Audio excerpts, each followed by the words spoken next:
Hey everyone, it's me, Kev. Much love to each and every single one of you. How the heaven are you? Now, this video is just a reading from a book, The Light of Egypt by Thomas H. Burgoyne. Part 1, The Science of the Soul. Introduction. At the very first step the student takes into the hidden pathway of nature's mysteries, he is met face to face with the startling fact that all his preconceptions, all his education, all his accumulation of materialistic wisdom are unable to account for the most simple phenomena that transpire in the action and interaction of the life forces of the planet on which he lives. As a chemist, he may pursue the atoms of force until they become lost within the realms of the imponderable, the great unknown, or, as it has been facetiously christened amid the groans of scientific travail, the aching void. But he can get no further. As a physicist, he may decompose light and sound into their component parts, and, with scientific accuracy, dissect them before your very eyes, as a surgeon would his anatomical subject. But no sooner is this point reached than the shy molecules and timid vibrations become alarmed, as it were at man's daring presumption, and fly into the realm of the infinite unknown. There, in the aching void, to sport in delight safe from man's intrusion. This realm of the unknown imponderables is the universal ether, an infinite ocean of something which science has created in her frantic endeavours to account for the material phenomena of light and heat, and for a time she was infinitely pleased with her own peculiar offspring. But it has become a restless phantom, a grim, unlovely spectre, which haunts the laboratories of her parent night and day, until at last science has become frightened of her own child, and tries now in vain to slay the ghost of her own creation. She dares not enter the aching void she has called into existence, and there pursue and recapture the most truant atoms and timid vibrations of this sublunary sphere. Therefore, at the very outset of this pilgrimage through these vast and as yet scientifically unknown regions, the student had better unload, so to say, all the heavy and useless baggage of educated opinion and scientific dogmas that he may have on board. If he does not, he will find himself top-heavy, and will either capsize or run off the track and be buried amid the debris of conflicting opinions. The only equipment that will be found useful and will repay the cost of transportation is an unbiased mind, logical reasoning, genuine common sense, and a calm, reflective brain. Anything else for the voyage upon which we are now about to embark is simply so much useless, costly lumber. Hence, so far as modern science and theology are concerned, the less the student has, the better it is for him. Unless he can use his scientific acquirements merely as aids in climbing the spiritual steps of occultism. If he can do this, then he will find science a most valuable auxiliary aid, but this achievement is an exceedingly rare gift, and one that is seldom found. It is also a most delusive snare, because 9 out of every 10 seriously cheat themselves into the belief that they possess this ability, whereas in reality they are woefully deficient. Hence it is always a safe course to mistrust the absolute impartiality of our opinions and reasoning. Before starting out on such a mighty and important undertaking, we must draw the reader's attention to the chief obstacle of the voyage, and the one which he will have the greatest difficulty in surmounting.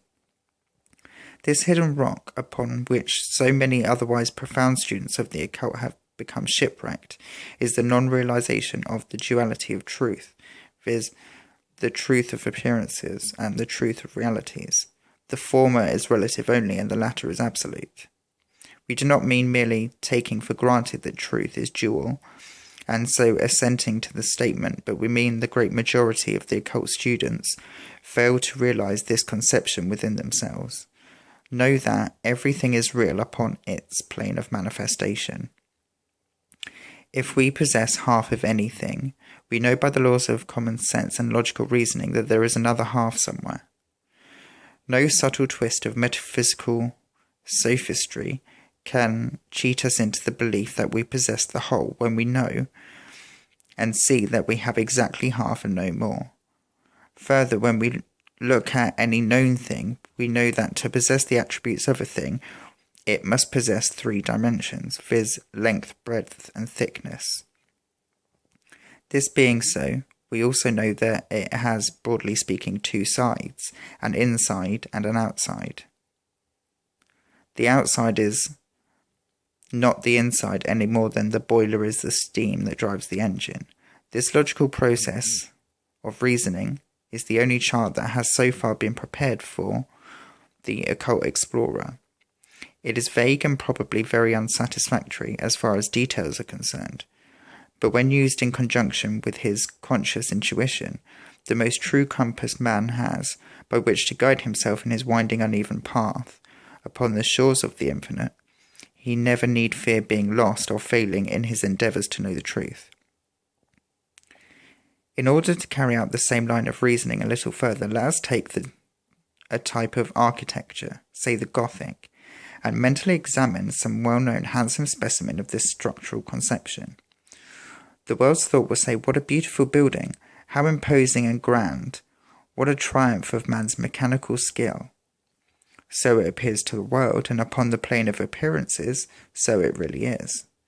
Consequently, it is a truth for the time being.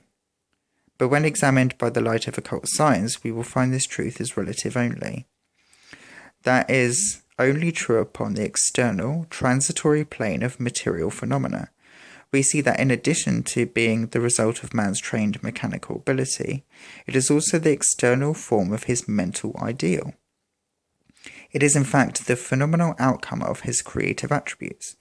When we look at the solid building from the Earth's plane, we see only the outside of a thing having length, breadth, and thickness. Now, since we know that there must be an inside, we must enter the interior plane before we can see it, and therein we shall find that it exists from within the subjective world of its architect. The solid stone edifice will in time crumble to decay, fall, and finally not one material atom will remain to indicate the place whereon it stood. Hence, it is not permanently real. It is only a passing appearance assumed by matter under the moulding forces of man's mechanical ability. As soon as the forces which gave it form become polarized by the restless oceans of planetary magnetism, it will dissolve and finally vanish, like the baseless fabric of a dream.